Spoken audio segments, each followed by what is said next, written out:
Hello and welcome back, and today we're going to be looking at the seat box. And spoiler alert, it's already installed, but we're going to walk around and look at the box, and also look at the installation of the back plate here, and we'll come back and I'll show you how I installed this here or whatever. So thank you very much for all you guys liking and subscribing and following along. You guys are awesome.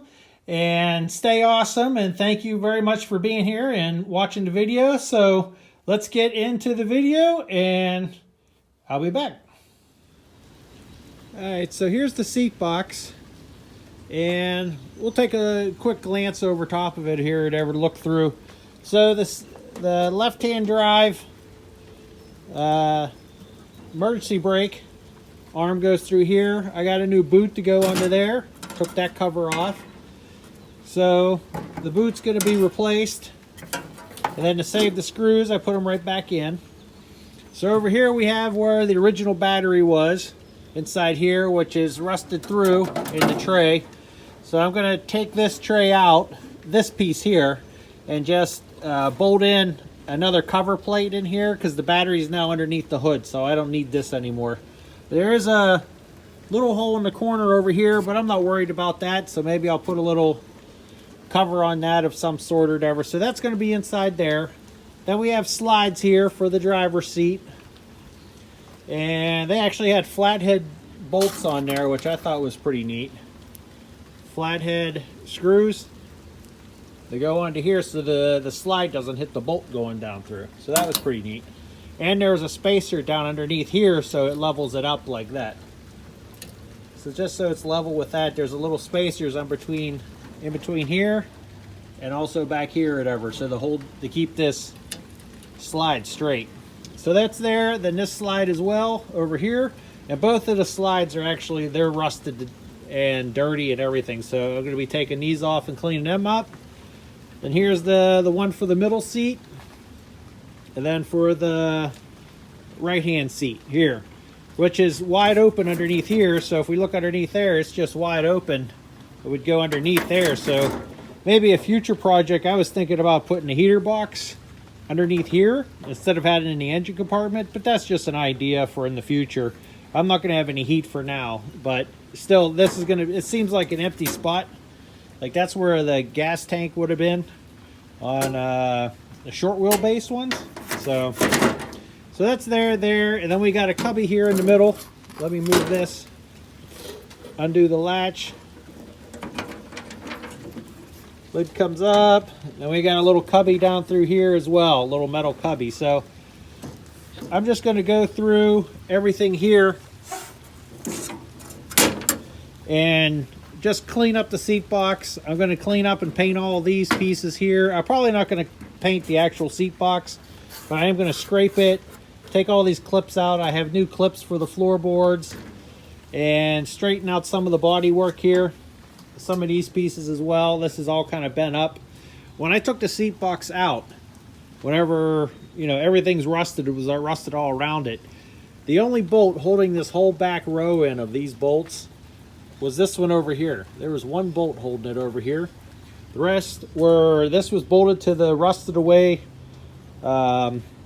seals, and same with the other side was like that. And then these two front bolts here that go into the frame. So we had that one there, this one here, well, this one here for the frame, and one bolt back here holding the whole seat box in. So we're going to be putting all bolts in across, all new bolts in everywhere to hold everything in. So I'm going to start working on this and taking this all apart. My son already started taking most of it apart, but I'm going to finish it up and we'll come back. Okay, so I got the seat box flipped over, and I cut off the bottom battery tray here where the original battery was. And this is actually pretty thick metal. I probably could have patched up this hole, maybe made a little piece to go over the end of it, because it was sitting like this, the hole. I probably could have patched this up over here, but forget it.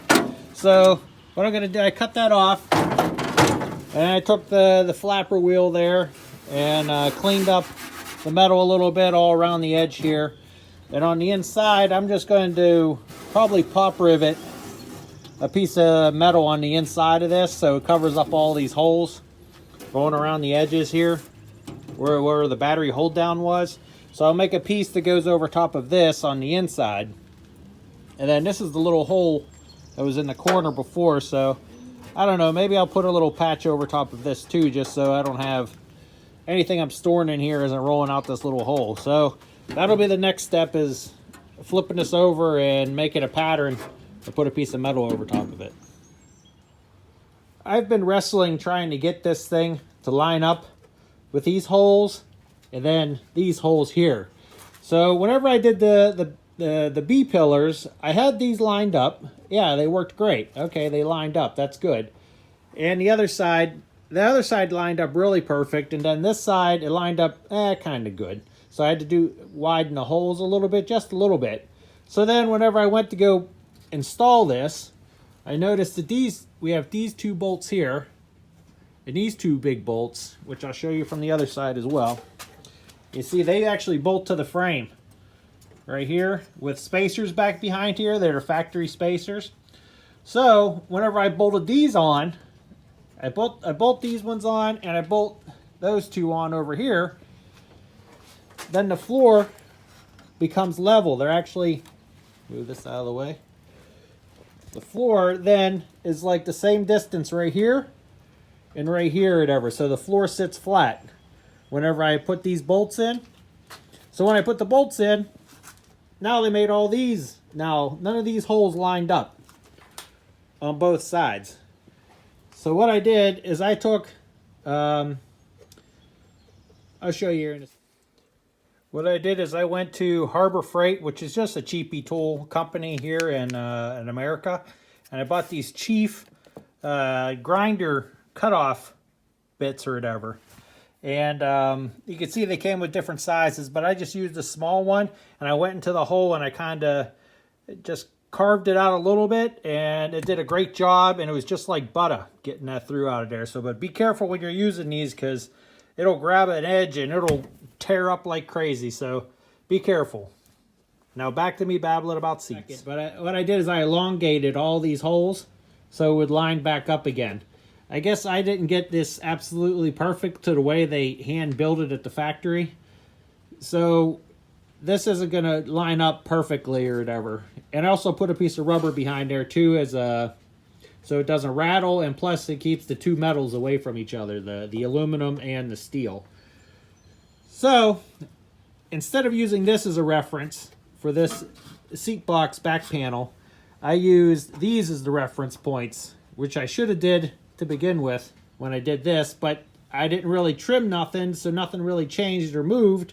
And I put the sill piece in the same position and measured up to the roof down and over and sideways. That's in the same place. This is at the same place.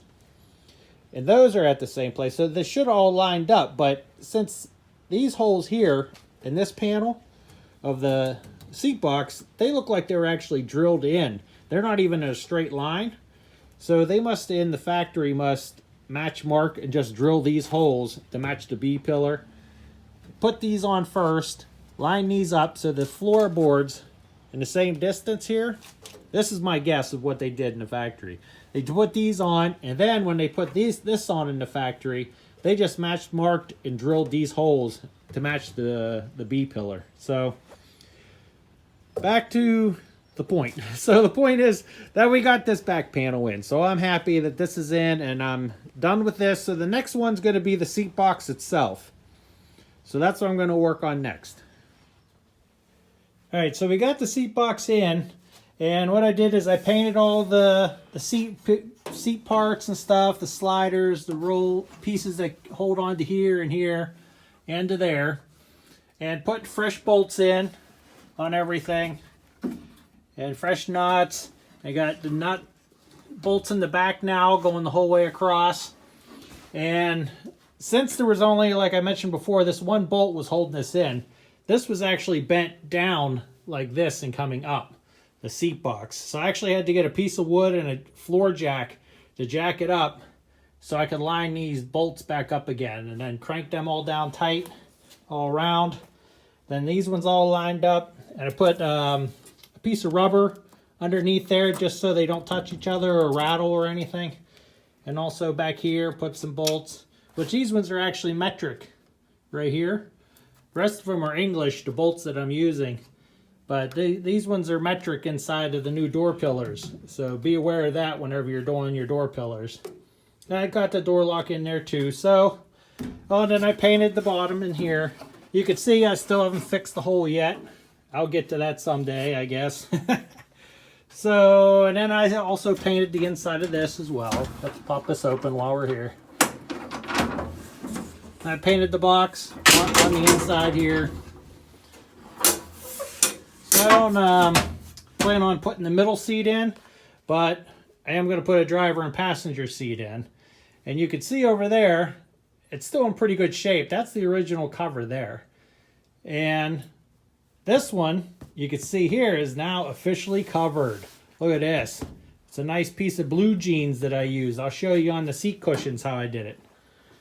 Okay, so here are the seat cushions. What I did is I got an old pair of jeans here. And what I did is I put them on, just like you're putting your britches on.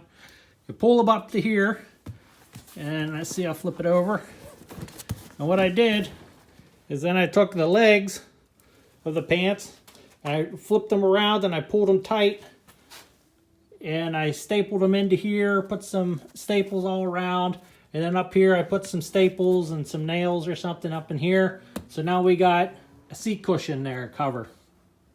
And these things were pretty ratty. They were all falling apart and everything.